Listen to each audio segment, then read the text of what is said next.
The winter morning arrived like a whispered warning. Silver Oaks Manor stood on a low rise outside Oak Haven, Connecticut, wrapped in white fog and old money. The retirement home looked less like a place for the elderly and more like the country estate of a vanished dynasty. Gray stone walls, black shutters, brass lanterns glowing pale in the mist, and long windows that reflected a sky the color of cold steel. Frost clung to the iron fences. Bare trees leaned over the property like silent jurors. Inside, the heat was soft and expensive. The hallway smelled of lemon polish, old carpet, and faint lavender perfume. Somewhere, a grandfather clock ticked with almost theatrical precision. Beneath it all lingered another scent too subtle for most people to notice, the dry paper smell of legal envelopes, invoices, and files moved too often by nervous hands. In the East Lounge, where a fire burned behind a bronze grate, Elias Thorne sat straight-backed in a leather chair, a wool blanket folded across his knees, not because he needed it, but because someone had placed it there, and he was too polite to remove it. At 81, Elias had the severe composure of a man who had spent a lifetime in rooms where every word mattered. His silver hair was combed back with military neatness. His face had narrowed with age, but not softened. The deep grooves around his mouth suggested neither bitterness nor fragility, only endurance. He was reading, though he had not turned the page in several minutes. Across from him sat George Bellamy, once a sharp-tongued municipal historian with a fondness for Gray's rye whiskey and saying inappropriate things at charity dinners. Now George's hands shook when he reached for his tea. His mind wandered at times, but his habits remained. One of those habits was touching the watch on his wrist every few minutes, an old Winchester hand-wound timepiece with a cracked ivory face and a leather strap polished smooth by 4 decades of wear. Only this morning George touched his wrist once, then again, a third time, longer. His face lost color. "Elias," he said, voice dry and brittle as old paper. "My watch." Elias looked up. George's left wrist was bare. The indentation from the strap was still visible on his skin. "Did you leave it in your room?" Elias asked. George swallowed. No, I had it at breakfast. I remember winding it. I always wind it after eggs." He looked around the room with growing panic. "I had it. I know I had it." A nurse passed in the doorway. 2 aides laughed softly over a phone screen. Somewhere farther down the corridor, a television host cheerfully described a holiday market in Vermont. No one noticed the old man unraveling in the chair by the fire. Elias closed his book. "When did you last look at it?" "At breakfast. Maybe after. I don't know." George's eyes clouded with the awful fear that comes when memory begins to betray its owner. "They're all going to think I imagined it." Elias rose slowly, his joints stiff but disciplined. "I don't care what they think." He scanned the room once methodically. Mantel, side table, carpet edge, chair cushions, tea tray, no watch. Then he stepped into the hallway. At the far end, through a paneled glass office door, stood Marcus Vane. Marcus was in his mid-40s, handsome in the polished, shallow way of men who use gym memberships and expensive cologne to imitate character. He wore a navy suit without a wrinkle, a silver tie pin, and the expression of someone perpetually indulging lesser creatures. Silver Oaks called him the executive director. Donors called him brilliant. Residents called him that young man when they were being polite, and the undertaker in Italian shoes when they were not. Elias knocked once, then opened the door. Marcus looked up from his desk with a smile so smooth it might have been laminated. "Judge Thorne, good morning. My friend George Bellamy's Winchester watch is missing." Marcus leaned back, fingers steepled. "I'm sorry to hear that. He had it at breakfast. It is gone now." Marcus gave a small, sympathetic shrug. "George has been increasingly confused, hasn't he?" Elias said nothing. Marcus continued, "Judge, with respect, your friend is dealing with memory deterioration. It's entirely possible he threw it away, misplaced it, tucked it into a napkin, dropped it in the trash. These things happen here." It was the phrase, "these things happen here," that chilled the room more than the winter outside. Elias held Marcus's gaze. "George may forget names. He does not forget that watch." Marcus smiled again, but now the smile had edges. You spent your life on the bench, Judge. You know better than anyone that certainty is a luxury. At Silver Oaks, we try not to excite residents over misunderstandings. Then he laughed softly and added, your friend probably tossed it into a wastebasket and forgot. We'll have housekeeping check. Something in Elias's face hardened. He might have answered then. He might have cut through the manager's condescension with the same cold precision that had once made cartel lawyers tremble and corporate predators negotiate before hearings began. But before he spoke, his eyes moved. Not to Marcus, to the half-open drawer at Marcus's right hand.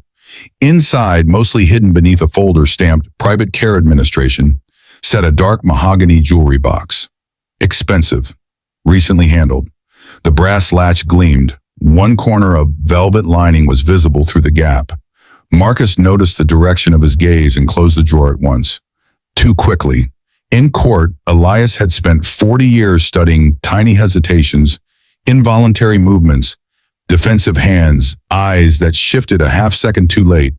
Guilt rarely announced itself. It flinched. He looked back at Marcus.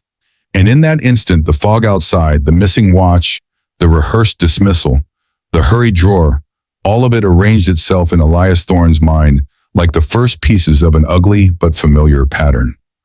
Predators, he had learned long ago, did not change with the times. Only their hunting grounds did. Marcus spread his hands. Was there anything else? Elias stared at him with the dry calm of a winter field before a storm. Not yet. He turned and left. In the hallway, the grandfather clock struck 9. Each chime rolled through Silver Oaks Manor like a gavel hitting wood. And for the first time since moving there, Elias Thorne felt the old machinery of judgment begin to wake inside him. Because a watch could be lost. But contempt, concealment, and fear never traveled alone. Something darker was moving through Silver Oaks, and Elias had just seen its shadow. But to understand how that morning became a reckoning, you have to go back. Before Silver Oaks, before fog on stone windows, before the polished smile of Marcus Vane and the old men staring at half-empty wrists, you have to go back to the life Elias Thorne once lived. There had been a time when his name carried weight far beyond Connecticut. In federal courtrooms from New Haven to Washington, Elias Thorne was spoken of with the kind of controlled respect usually reserved for storms at sea and surgeons with impossible success rates. He had not been loud. He had not needed to be. The power of Elias Thorne came from discipline, the terrifying discipline of a man who listened longer than others could lie. Criminal syndicates hated him. White-collar defense firms dreaded him. Reporters called him the Iron Bench in magazine profiles he never read. Once, after sentencing a pharmaceutical executive whose negligence killed dozens, Elias walked past a row of cameras and said only this: civilization does not decay when criminals exist. It decays when institutions decide to excuse them. 4 years, that sentence followed him like a second robe. But at home, Elias was not iron. At home, there had been Clara. Clara Thorne was warmth where Elias was restraint. She loved old gardens, strong coffee, impossible jigsaw puzzles, and reading poetry aloud in a voice that made even bad poems sound worthwhile. Their house in Westport had been large, sunlit, and lined with shelves that held history, law, novels, biographies, and 1,000 arguments carried out gently over 46 years of marriage. Then came the slow theft of illness. Not dramatic, not cinematic, just the cruel administrative efficiency of cancer. Hospitals with white walls and overworked kindness. The smell of antiseptic and coffee gone stale. Winter coats draped over plastic chairs, Clara growing lighter in his arms and somehow heavier in his soul. Her final months taught Elias the one truth his courtroom never had, that no authority on earth could cross-examine death into fairness. After she was gone, the house became too large for breath. The ticking clock sounded accusatory. Her teacup in the cabinet felt like evidence. Every room contained an absence big enough to live inside. His children, one in Chicago, one in Seattle, begged him to leave, or at least to stop pretending solitude was a virtue. Security became another concern. Elias was still known, still wealthy, and old enough now that the world suddenly felt full of men who noticed both facts. So he sold the house. He sold the gardens Clara had planted with gloved hands in spring. He sold the library with its high ladder and its reading lamp. He sold the porch where they had watched thunderstorms roll in over the trees. And he moved to Silver Oaks Manor. The brochure promised dignity, privacy, wellness, elegance. The place had a piano in the lobby, oil paintings in the dining room, and weekly wine tastings arranged by cheerful staff in tailored uniforms. It offered luxury transitional living for distinguished seniors. The phrase amused Elias. He knew a euphemism when he heard one. Still, at first, Silver Oaks seemed tolerable. His suite overlooked a frozen pond. The library was decent. The food was better than expected. The residents were a gallery of vanished American professions, retired teachers, a surgeon with impossible eyebrows, a former radio host who quoted Twain whenever annoyed, widows who carried themselves like queens, displaced by time but not diminished by it. There was loneliness, yes, but also routine, and routine for the grieving can become a kind of scaffold. Then Elias began to notice small things, residents who suddenly changed rooms, expensive items that vanished and were never found, adult children visiting in tears over paperwork no one fully understood, staff members who lowered their voices whenever Marcus Vane entered a room, a woman named Eleanor Briggs saying she thought she had signed one form and waking to learn she had authorized another. A veteran named Harold Denton moved from a corner suite to a narrow room near the laundry corridor after financial restructuring. Each case alone could be explained away. Together they smelled of design, and Elias Thorne had spent too many years in law to ignore the scent of organized theft. He told himself at first that grief was making him suspicious. He told himself retirement homes were complicated places. He told himself old age had a way of turning every inconvenience into conspiracy. But the law had trained him well.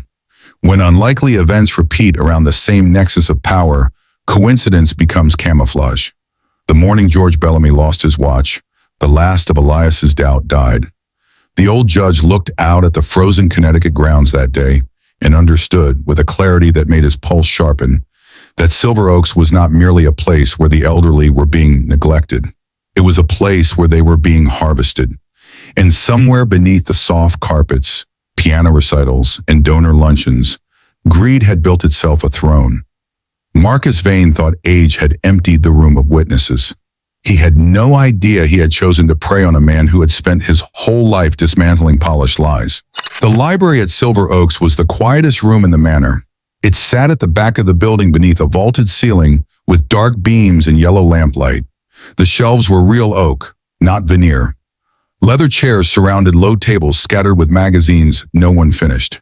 The room smelled of old glue, dust, coffee, and radiators that hissed in short, tired breaths. Snow-muted daylight pressed softly against the tall windows. It was there 3 days after Georgia's watch disappeared that Elias began to see the pattern clearly. He was seated near the periodicals table with a legal pad turned sideways, pretending to make notes in a biography of Robert Jackson. In reality, he was watching movement through the reflection in the glass.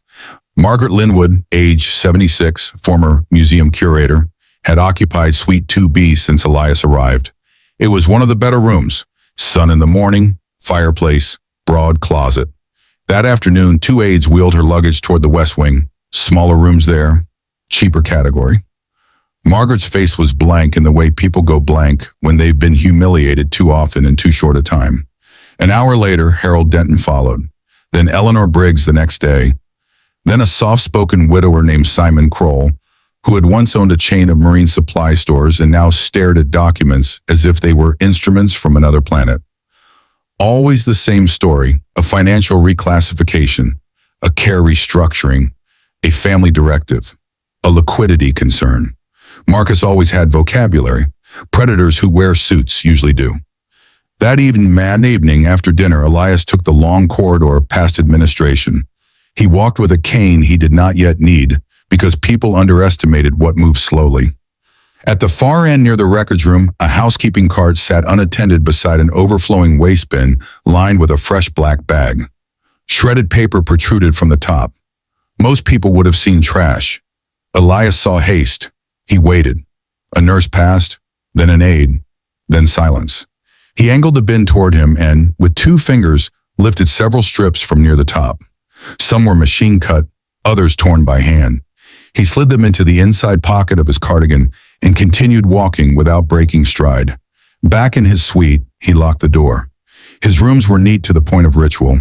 Bed made with military corners, books aligned by height, a brass lamp beside Clara's framed photograph. Rain began tapping the window, turning the pond outside into a dark sheet of rippling black glass. Elias spread a towel over the desk and emptied the paper strips across it.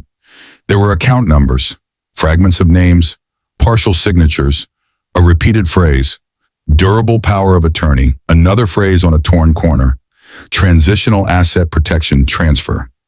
Elias narrowed his eyes. It was not unusual for a resident to assign power of attorney if illness or dementia advanced, but the transfers here were too clustered, too vague, too immediate. Several strips showed routing data for an account that did not appear connected to any family trust or elder care compliance firm. Another fragment included the initials MV at the bottom of a notation. Another referenced liquidation of non-primary holdings. He arranged the strips as though reconstructing testimony. His old mind sharpened. Fraud involving the elderly almost always relied on fog, medical fog, legal fog, emotional fog. Confuse the vulnerable, isolate them, create urgency, redirect authority, add embarrassment, and most victims never speak up at all. He worked for over an hour. By the time the rain stopped, Elias had reached a conclusion that made him sit very still in the silence afterward. Someone at Silver Oaks was using powers of attorney, guardianship pressures, coercive paperwork, or some mixture of all three to convert resident assets into shell accounts. Not sporadically, systematically. His attention shifted to a line reconstructed from 3 torn scraps. Secondary administrative account, Oakmere Holdings LLC. He had never heard the name before. That was enough. The next morning, he returned to the library and requested the local business registry directory on microfilm from an old cabinet no one touched anymore. The volunteer librarian, thinking this an eccentric old man's hobby, smiled and left him alone. 2 hours later, after clicking through stale municipal entries and archived filings, Elias found it. Oakmere Holdings LLC, recently established. Minimal public footprint. Registered through an office address in Stamford that served as mail handling for multiple limited liability entities. A shell? Or close enough. He copied the information into his notebook. Then he noticed something else.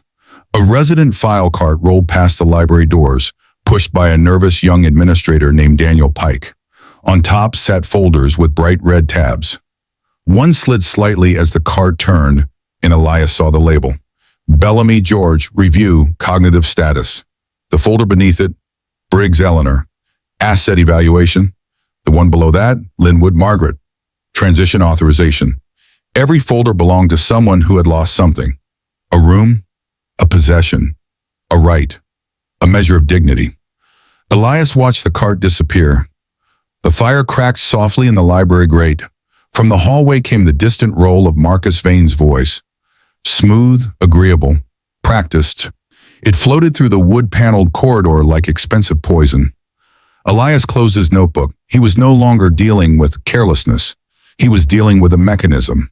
And mechanisms were useful in one respect. Unlike chaos, they had design, which meant they could be traced, which meant they could be broken. He slid the notebook into his coat and looked around the library. The rows of books, the reading lamps, the residents sleeping in chairs under wool blankets, their faces pale in the winter light. A society reveals its soul by how easily it steals from those who can no longer shout. Silver Oaks had been counting on silence, but the old judge had found the paper trail. And paper, in the right hands, could become a blade. The confrontation came at lunch. Silver Oaks served meals in a dining hall designed to imitate a private club. White tablecloths, polished silverware, chandeliers dimmed to flattering warmth, and a fireplace that never seemed to give off actual heat. The residents sat in soft islands of routine. Soup, fish, quiet conversation, pills in paper cups, someone at the piano trying too hard with Cole Porter. Elias waited until Marcus Vane made his usual pass through the room. The manager moved table to table with curated concern, touching shoulders lightly, bending to hear complaints he had no intention of remembering. smiling at family members with the slick assurance of a man who understood donation psychology. When Marcus approached George's table, Elias stood. The room noticed. There are certain men who carry authority long after formal power leaves them. Elias did not raise his voice. He did not need to. "Mr. Vane," he said, "I need a word." Marcus turned with a social smile. "Of course, Judge." "Now, Ian." A few heads lifted. Cutlery paused. Marcus glanced around and laughed softly. "Is something urgent?" "Yes." Marcus led him toward the center aisle rather than someplace private. That was deliberate. Public control is easier when you believe your target can be made to look unstable. Elias stopped near the piano. The chandeliers reflected in the polished lid like fractured moons. "I have reason to believe," Elias said, "that residents of this facility are being pressured into asset transfers under questionable authority, and that valuable personal property is disappearing in connection with those transfers." The room went still. A spoon clinked somewhere against china. Marcus blinked once, then sighed with a look of exhausted patience. "Judge Thorne," he said, loud enough for all nearby tables to hear, "I think perhaps you're upset about your friend's watch and connecting it to unrelated administrative matters you don't fully understand." "I understand coercion," Elias said. "I understand fraud. I understand the legal vocabulary of theft dressed in institutional language." A few residents looked from one man to the other. Marcus's expression tightened by a degree. "This is not a courtroom." "No," Elias replied. "In a courtroom, records are harder to bury." That landed too cleanly.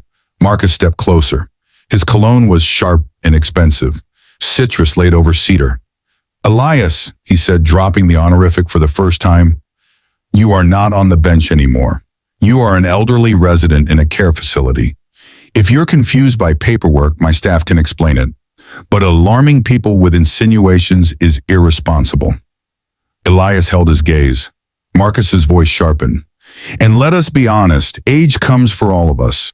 Sometimes very distinguished people have difficulty accepting that they are no longer equipped to interpret complex situations." The words spread through the dining hall like smoke.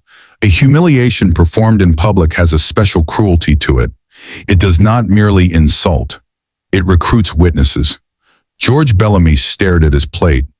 Margaret Linwood looked down at her folded napkin. Two nurses near the service station froze. Marcus continued, voice mild, deadly. "I would strongly encourage you to rest, Judge.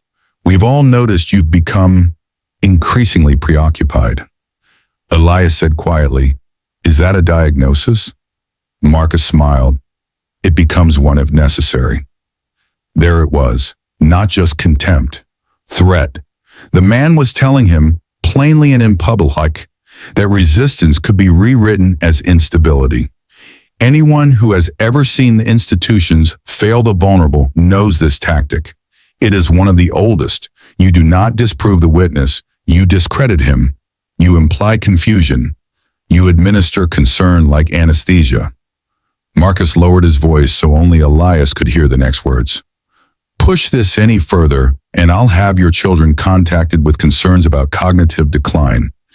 I can have your medications reviewed. I can have your autonomy restricted for your own safety. I can make sure every word you say from this point forward is filtered through an incident report." Elias felt a slow, cold rage settle into his chest. He had seen governments attempt less elegant versions of the same maneuver. Marcus took a step back, smile restored, and addressed the room. "Please enjoy your lunch. Judge Thorne is under a lot of stress." He turned away, and in that turn, Silver Oaks revealed itself completely. The residents did not speak, not because they believed Marcus, because they were afraid he could do to them what he had just threatened to do to Elias. Move them, medicate them, isolate them, convince their children. Take the little that remained and call it care. Elias stood alone in the center aisle for one long moment, the weight of 81 years in his bones and the heat of humiliation burning behind his ribs. Then he sat. He finished his untouched coffee without sugar. Around him, conversation slowly resumed, thin and brittle. The piano restarted. A server refilled water glasses with trembling hands. Marcus laughed at something across the room. But the old judge's mind had moved beyond anger.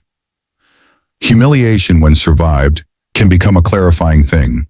It strips illusion. By the time Elias returned to his suite, he understood two facts with perfect certainty. First, Marcus Vane was not merely stealing. He had built a structure of fear strong enough to paralyze an entire building full of witnesses. Second, no accusation made without proof would survive the machinery Marcus controlled, which meant Elias would need more than suspicion. He would need records, names, dates. A chain strong enough that no smiling administrator, no corrupt local officer, and no frightened board member could cut it loose. Outside, the fog had cleared. The winter sun lay pale over the frozen pond.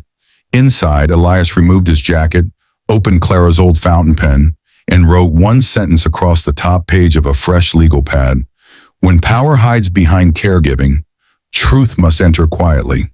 Then he underlined it, because if Marcus wanted silence, Elias would give him silence. For a while. The kind before a verdict. The allies we miss are usually the ones the world has trained itself not to see. At Silver Oaks, that person was Maria Santos. Maria had worked at the manor for 19 years. She was 68, small-framed, quick-handed, and almost invisible to the people who passed her in hallways. She wore housekeeping gloves, orthopedic shoes, and a faded silver cross under her uniform collar. She moved with the reflexive caution of those who have spent years cleaning around wealth without ever being mistaken for belonging to it. Residents liked her because she listened. Staff ignored her because she listened. Marcus barely looked at her at all, which made her dangerous in the best possible way. Elias first spoke to Maria in the sunroom on a Thursday afternoon. Rain striped the windows. The room smelled of wet earth from potted ferns and tea gone lukewarm. Maria was dusting the sill beneath a row of framed landscapes no one noticed anymore. "Mrs. Santos," Elias said. She glanced up, surprised. "Judge?" "You know who I am." A faint smile. "Everybody here knows who you are." "Do they know who you are?" That stopped her. She folded the cloth in her hand. "Just the cleaning lady." Elias shook his head. "No one who notices as much as you do is just anything." Maria looked at him for a long moment, then lowered her voice. "You should be careful." "So should you." She gave a dry little laugh. "Too late for that." He asked no questions for several seconds. It was an old courtroom instinct. Silence often invited truth faster than pressure. It worked. "I've seen things," Maria said at last. "Boxes moved at night, resident files taken out of records and brought back different. Families told one story, residents told another. Jewelry that goes missing, bank people coming after hours, Mr. Vane meeting a police officer in the service corridor." Elias's expression did not change. "Name?" "Officer Neil Brody." The name meant nothing to Elias yet. He stored it. Maria continued, "I keep my eyes down. That is how women like me survive places like this." "Has Marcus threatened you?" She looked toward the doorway before answering. "He told me if I repeated anything I misunderstood, I could lose my pension, my health coverage. He said no one would trust the word of housekeeping over administration. Classic, weaponized class, add age, add fear, let shame do the rest." Elias stepped closer. "Mrs. Santos, Maria, listen to me carefully. Men like Marcus survive because each victim thinks they are alone, and each witness thinks they are powerless. Both ideas are lies." She studied him with guarded eyes. "And what can an old judge do here?" The answer came without vanity. "What I've always done," Elias said. "Build a case." Over the next week, they became conspirators in plain sight. Elias used his routines as cover. Morning tea in the library, walks through the West Corridor, chess with George in the lounge. He listened, memorized, observed. Maria, meanwhile, became his quiet current of information beneath the visible life of Silver Oaks. She knew who worked late, which filing cabinets were kept locked, which office drawers Marcus checked obsessively, which residents had cried after meetings, which shredded bags came from administration rather than billing, which board members visited only at year-end galas and cared more about optics than audits. Then came the diary. It happened on a snow-heavy evening when most residents were at a holiday film screening. White flakes tapped the windows like fingernails. The manor smelled of buttered popcorn from the media room and bleach from freshly mopped tile.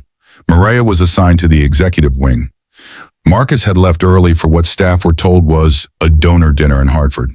His office remained locked, but the adjoining records alcove had been left unsecured by an assistant too rushed or too frightened to think clearly. Maria wore her rubber gloves and moved quietly. A wastebasket, 2 shelves, copier tray, side credenza. Then she saw it. Behind a stack of supply ledgers sat a narrow panel in the built-in cabinet, its edge slightly misaligned. Not enough for most eyes, enough for hers. She pressed it. A latch clicked. Inside was a shallow concealed compartment.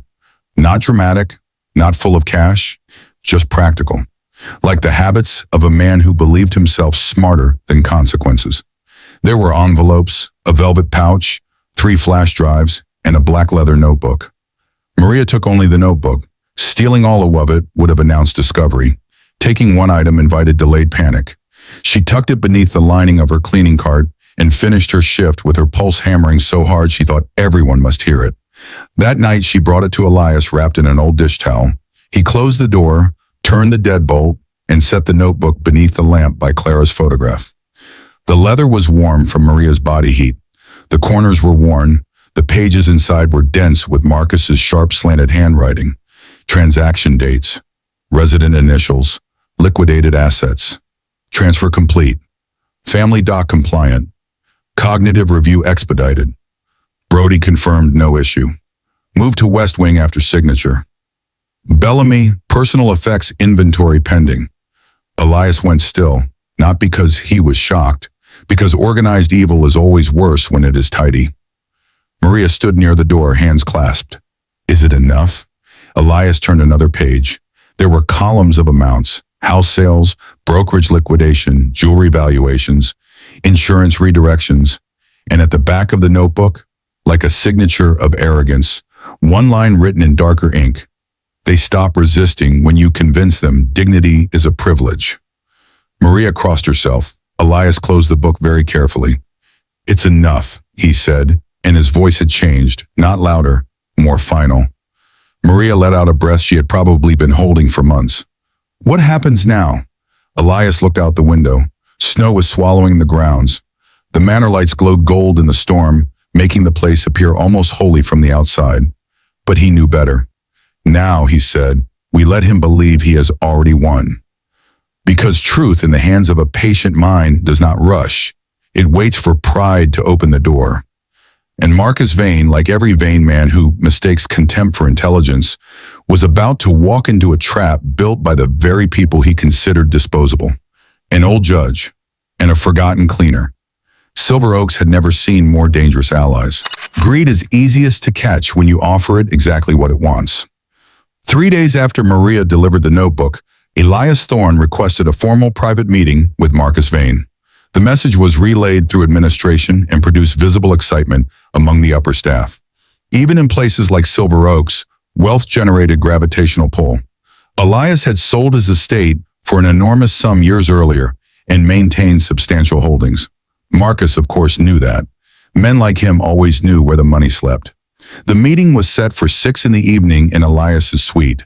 Outside, Connecticut winter pressed dark against the windows before the hour was even fully spent. The pond beyond the manor had frozen over completely, its surface glazed beneath moonlight like polished stone. Inside the suite, the lamps were dim and warm. A fire glowed in the grate. Elias wore a charcoal cardigan over a crisp white shirt, the sort of restrained elegance that suggested old authority rather than performance. On the coffee table sat a crystal decanter, untouched beside 2 glasses, a legal folder, and a silver pen. Everything was arranged to flatter Marcus's appetite. When the knock came, Elias called, "Enter." Marcus stepped in wearing a camel overcoat and a smile nearly impossible to conceal. "Judge Thorne," he said, "I'm glad you reached out." Elias motioned him to a chair. "Sit down, Marcus." No apology, no acknowledgement of the dining hall scene. That unsettled Marcus more than anger would have. The manager took his seat. "You said this concerned estate planning." "It does." Elias slid the folder across the table. I've spent most of my life ensuring I left nothing to chaos. After recent reflection, I've decided I would like to make a substantial philanthropic contribution. Marcus's eyes flicked to the folder. How substantial? 50 million. That did it. Marcus managed not to smile too broadly, but the pulse in his throat betrayed him. $50 million to Silver Oaks would not merely enrich the institution. It would elevate him, endow a wing, buy influence, secure promotions, board loyalty, perhaps national recognition in the elder care industry. Men like Marcus did not dream morally. They dreamed structurally. He cleared his throat. That is extraordinarily generous. I have no heirs who need it, Elias said. My children are comfortable. I have no taste for foundations with my name on them. If I were to donate it here, I would require privacy, efficiency, and legal discretion. Marcus leaned in. Of course. Elias opened the folder. Inside lay a prepared preliminary transfer instrument, thick with clipped pages and signature tabs. The language had been drafted partly by Elias from memory and partly by adapting old trust templates he still knew by heart. Hidden within the folder's spine and leather backing were devices no one would notice without dismantling it.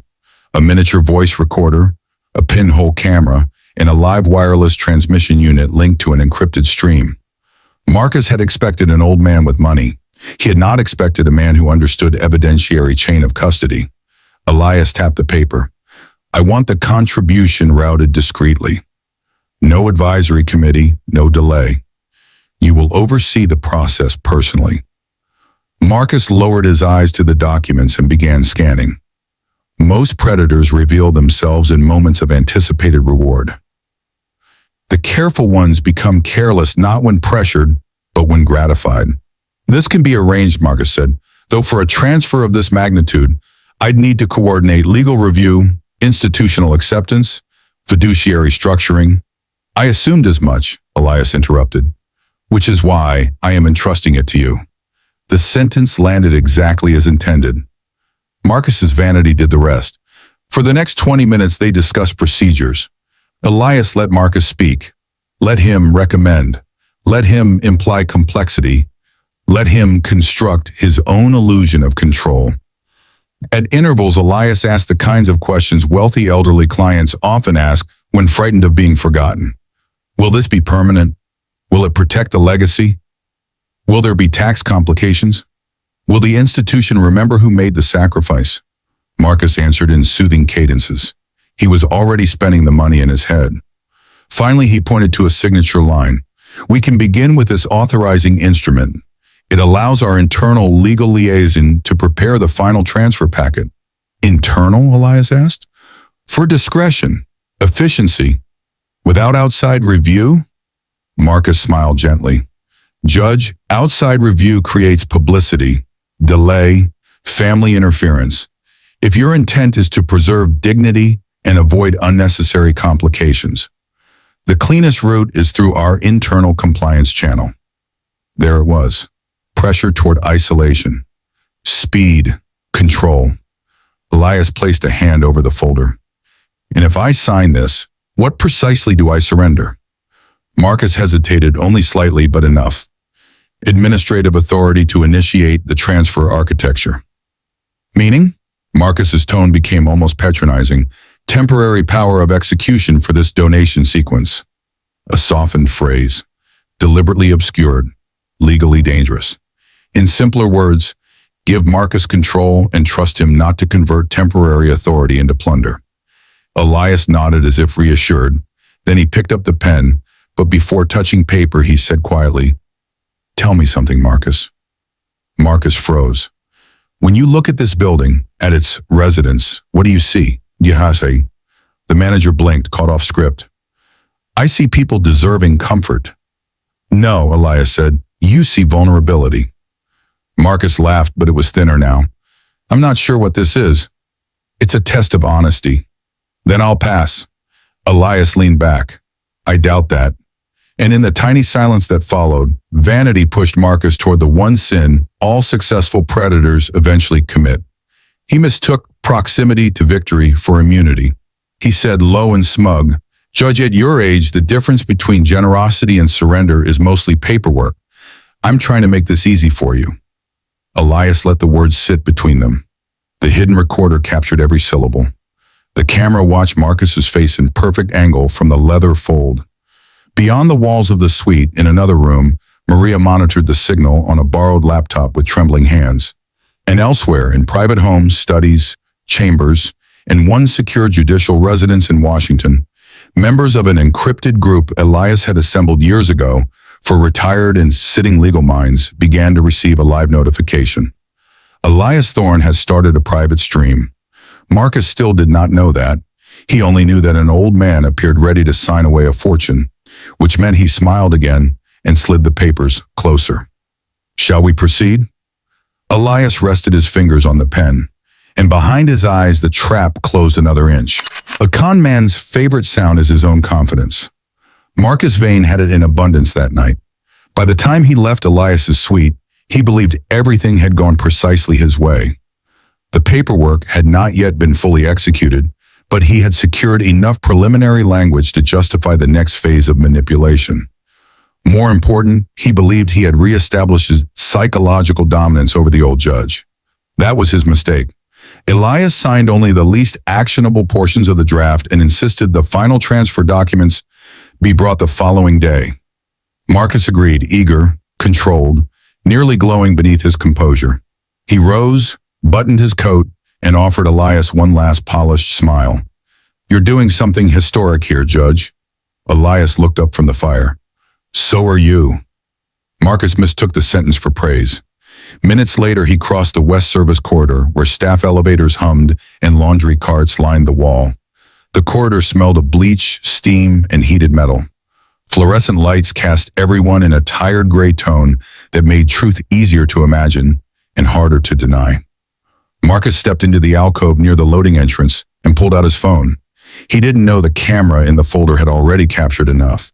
He didn't know the recorder had continued after the papers closed. And he certainly didn't know the signal had remained live after he left the suite, because Elias, ever meticulous, had placed a second audio transmitter in the lapel seam of Marcus's own overcoat during a carefully timed handshake. The old judge had once overseen the organized crime prosecutions. He knew never to trust a single source of evidence. Marcus dialed. The call connected on the second ring. Yeah, said a man's voice. Officer Neil Brody. Marcus exhaled a laugh. He took it. Brody said, the old bastard signed? Enough to move it. Tomorrow I'll finish the packet. He practically thanked me for the privilege. A pause, the sound of a car engine idling. Brody chuckled. You said he was sharp. He was sharp, Marcus said. Now he's just another lonely old man in Kashmir. They're all the same in the end. You isolate them, flatter them, adjust the medical narrative if needed, and they hand you the knife themselves, Anos. Brody laughed harder this time. And Bellamy? Already handled, the watch's inventory leverage. Once the judge goes through, we can bleed the rest faster. Brody lowered his voice. You sure there's no risk? Marcus's answer came with the full, rotten arrogance of a man who believes the vulnerable exist for harvesting. We've turned half this town into paperwork. Families don't understand the forms, residents don't understand the law, and anyone who asks too many questions suddenly seems forgetful. Relax. By next week, the judge will be functionally broke on paper.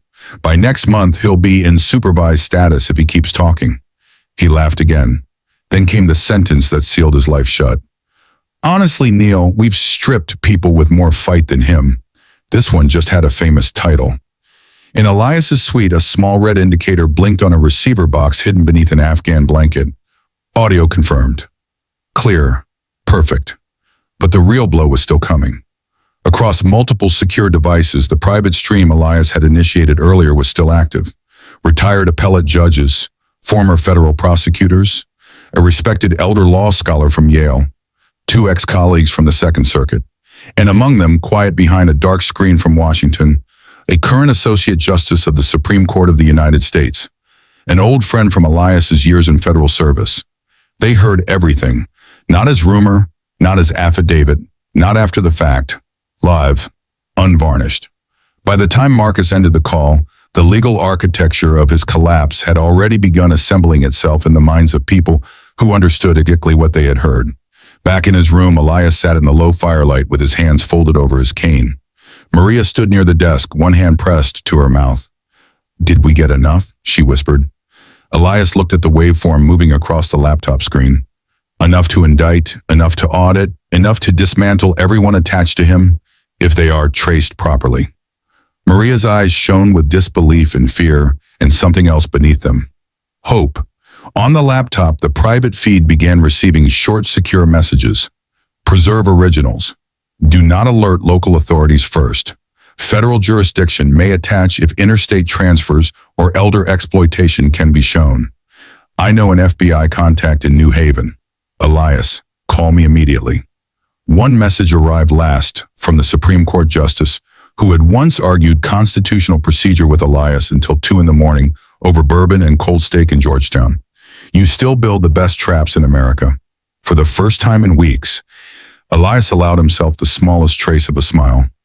Marcus, meanwhile, returned to his office and poured himself a drink. He sat in the amber light behind his expensive desk, opened the hidden drawer, and lifted George Bellamy's Winchester watch from the jewelry box. He turned it in his fingers like a trophy.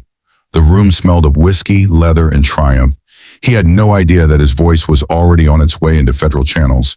No idea that his Shell account would be subpoenaed. No idea that the old man he had called obsolete had just invited the highest reaches of the legal world to witness the anatomy of his greed. Marcus thought he had silenced the judge.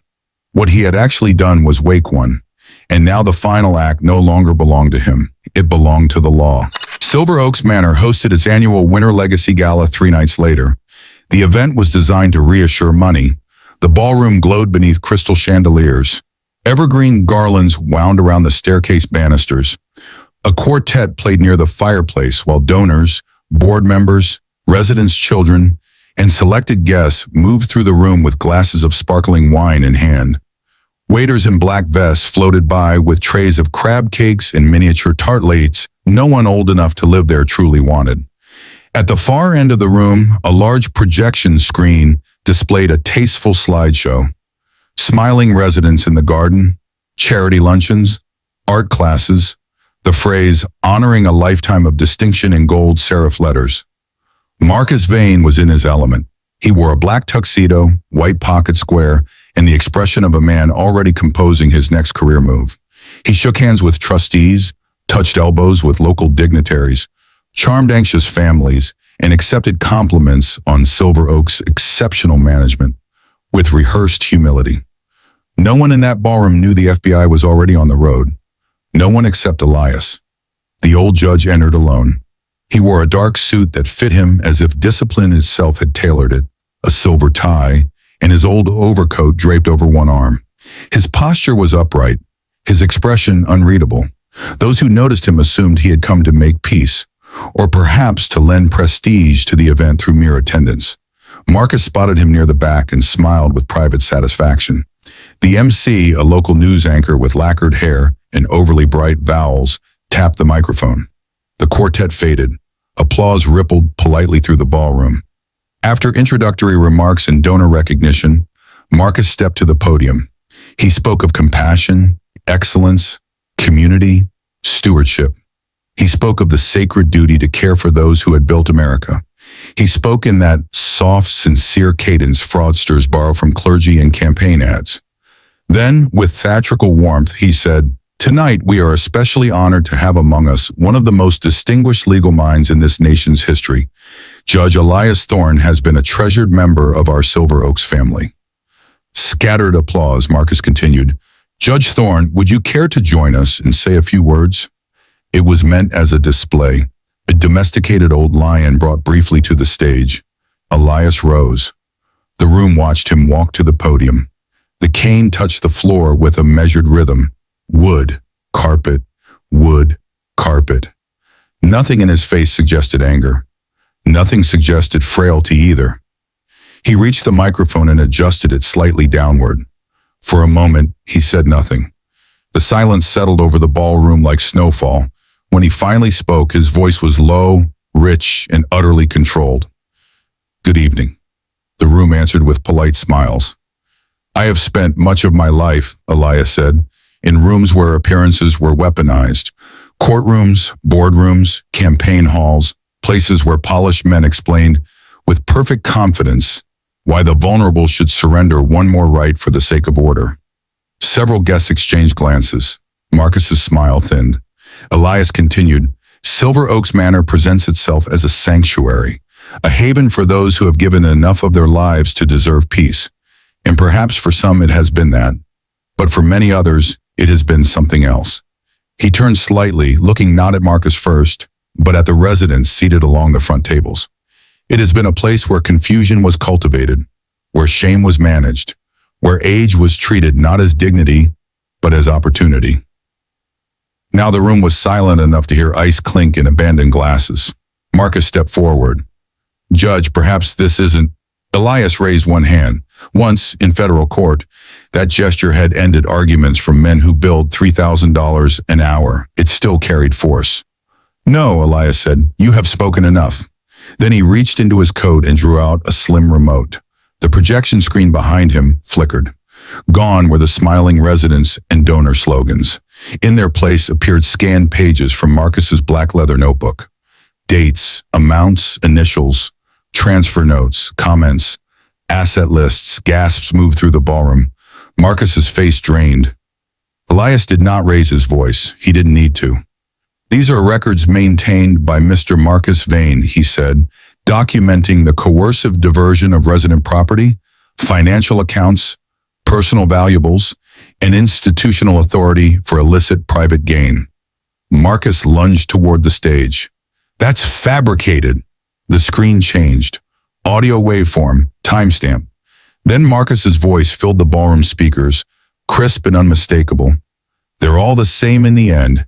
You isolate them, flatter them, adjust the medical narrative if needed, and they hand you the knife themselves. The room seemed to lose oxygen. A woman in pearls near the board table put a hand to her chest. George Bellamy stared with wet eyes. Maria, standing near the service door in her uniform, closed her hands together so tightly her knuckles turned white. The recording continued. By next week, the judge will be functionally broke on paper. Then, we've stripped people with more fight than him. Marcus shouted, turn that off. But now Elias looked at him not as an old resident, not as a victim, but as what he was, a defendant whose vanity had already testified against him. You threatened the dignity of the elderly because you believed society would side with youth, money, and paperwork over truth, Elias said. You counted on fear. You counted on embarrassment. You counted on the loneliness of old age. His gaze moved to the trustees, and some of you counted on not looking closely. The ballroom doors opened. At first, only the cold air was noticeable. Then the jackets, dark windbreakers, badges, federal lettering. FBI agents entered with calm efficiency, followed by 2 investigators from the State Attorney General's Elder Protection Unit and, moments later, a grim-faced federal prosecutor from New Haven. Marcus took one backward step, then another. Officer Neil Brody, who had arrived as gala security, froze near the wall as one of the agents turned toward him and said, "Officer, don't move." The shock that moved through the room was almost physical. Marcus tried the oldest line in corruption's playbook. "This is a misunderstanding." "No," Elias said quietly. "This is a record." The lead FBI agent mounted the stage and addressed Marcus by name. "You are being detained pending charges related to fraud, conspiracy, elder financial exploitation, obstruction, and related offenses. Put your hands where I can see them." Marcus looked around for allies. There were none. Not one trustee spoke. Not one donor moved. Not one family member stepped in front of him. Because predators look powerful only while the room remains uncertain. Truth is a brutal light. Handcuffs clicked. The sound cut through the ballroom, sharper than music ever had. Marcus Vane, master of Silver Oaks, architect of polished theft, was led down from the stage in front of everyone he had hoped to impress. His face had gone from pink to gray. Elias stepped back from the microphone. He did not smile. Judges learn early that satisfaction is not the same thing as celebration. Still, as the agents escorted Marcus and Brody from the room, a murmur rose among the residents. A stunned, trembling murmur that slowly transformed into applause. Not for spectacle, for release. For the first clean breath after months, perhaps years, of quiet coercion. And in that moment, beneath the chandeliers and winter garlands, Silver Oaks Manor ceased to be Marcus Vane's theater. It became a courtroom, and the verdict had been delivered. Justice in real life is rarely as simple as a pair of handcuffs. Arrests are only the door. What lies beyond them is labor. Paper labor, memory labor, legal labor. The patient human work of restoring what greed believed too fragmented to recover. Elias knew this better than anyone. In the days after the gala, Silver Oaks Manor transformed from a luxury institution into an active investigation site. Federal auditors moved through administrative offices with banker boxes and evidence seals. Laptops were imaged, accounts frozen, internal emails subpoenaed, records rooms opened under supervision, staff interviewed one by one. The manor smelled no longer of holiday candles and roast chicken, but of copier heat, cardboard dust, stale coffee, and fear. Families arrived in waves, some ashamed they had missed the signs, some furious, some defensive, some crying before they reached the front desk. Residents who had spoken in whispers began speaking in fragments, then sentences, then full testimonies. Eleanor Briggs remembered being told her daughter had approved a transfer. Her daughter had not. Harold Denton described being pressured to sign forms during a medication adjustment. Margaret Linwood revealed she had been told her upgraded care plan required liquidation of an investment account. George Bellamy got his Winchester watch back in an evidence pouch and wept when Elias placed it in his hands. "Thought I'd die without it," George murmured. "Not before disappointing your enemies," Elias replied. George gave a shaky laugh. It was the first real laugh Elias had heard from him in months. The board of Silver Oaks issued statements full of horror, ignorance, and promises of full cooperation. Elias had no patience for statements. He wanted structures changed, oversight replaced, records audited by independent counsel, resident consent reviewed, every suspicious power of attorney challenged, every transfer examined under a presumption of coercion until proven otherwise. So he did what old warriors do when called one final time by necessity. He went back to work. A temporary legal command center was established in the Manor Library. The same room where Elias had first noticed the pattern, now filled with accordion files, deposition pads, laptops, and binders marked Restitution Review. Winter light poured over the oak tables, the smell of old books mixed with printer toner and legal paper. Elias sat at the center like a general returned not to war, but to responsibility. No robe, no bench, no formal authority. And yet the room arranged itself around him all the same. Young attorneys listened when he spoke. Investigators brought him summaries first. Family members calmed in his presence. Residents who had been too embarrassed to tell their own children what had happened found themselves telling Elias, not because he pitied them, because he never looked at them as broken, only wronged. Maria became indispensable. Her memory of staff movements, hidden habits, after-hours meetings, and residence patterns helped reconstruct the chronology of the fraud. For the first time in years, people asked her questions and waited for the answers. One afternoon, as snow melted in thin silver lines down the library windows, an FBI accountant said to her, "You may have saved dozens of people." Maria shook her head and looked toward Elias. "No, he taught us we were worth saving." By the third week, the financial map was clear enough to present. Multiple shell entities, staggered transfers, manipulated health reviews, coercive paperwork, collusion with local enforcement, selective intimidation of residents who asked too much. A system, exactly as Elias had suspected. When the restitution process began, it did not restore everything. Justice rarely can. Some investments had been liquidated under market conditions impossible to recreate. Some jewelry was gone, some titles entangled, some families permanently fractured by suspicion and guilt. But much was recovered. Accounts returned, properties retitled, insurance values restored, personal items identified and released, fraudulent administrative designations voided. The day the first restitution packets were distributed, the residents gathered in the common hall. No chandeliers, no gala music, just ordinary afternoon light and the smell of coffee and cinnamon bread. Eleanor Briggs gripped her restored deed papers in trembling hands. Harold Denton stared shirted at a corrected account statement like it was a letter from the dead. George wore his Winchester watch again. Then Margaret Linwood stood. Her voice was unsteady. "I think," she said, looking at Elias, "that we should call things by their proper names." Others turned toward her. She continued, "Marcus called this place management. The board called it oversight. The brochures called it care. But what kept us alive long enough to speak was not any of that." She looked at Elias. It was a sentinel. The word moved through the room softly at first, then with growing warmth. Sentinel, watchman, guardian, one who remains alert when others sleep. George raised a hand. To the sentinel.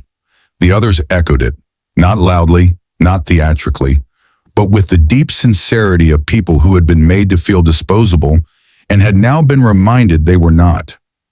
Elias inclined his head once. He accepted the gratitude, but not ownership of the victory.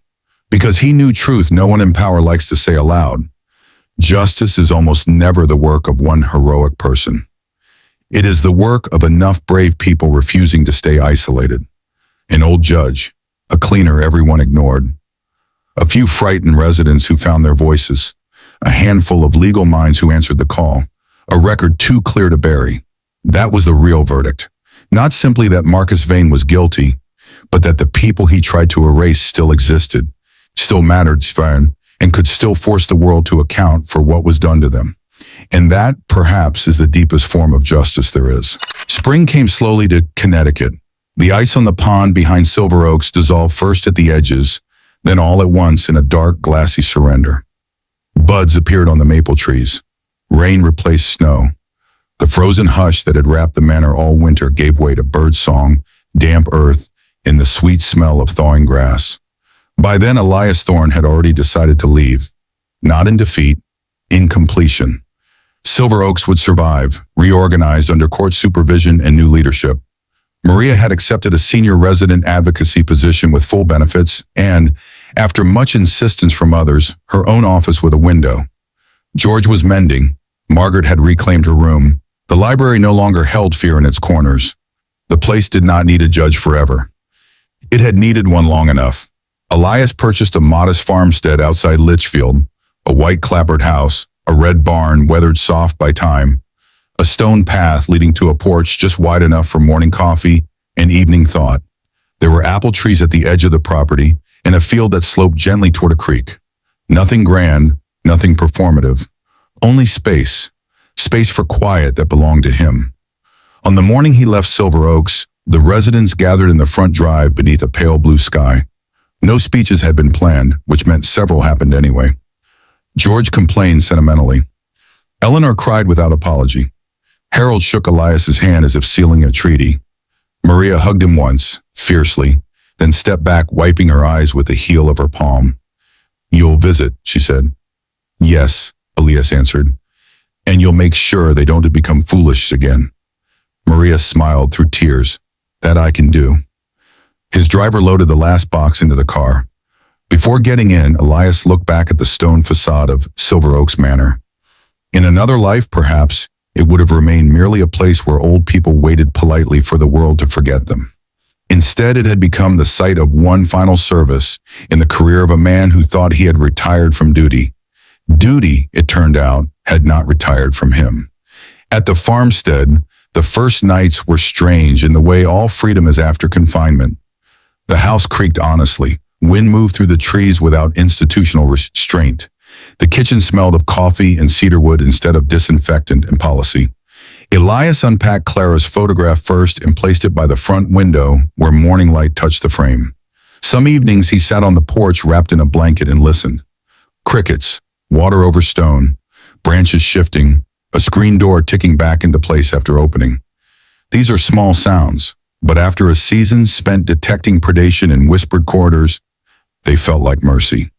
One sunset, as gold light spread over the field and turned the barn roof to copper, Elias held a letter from one of the restitution attorneys updating him on the final judgments against Marcus and his co-conspirators. Convictions were coming.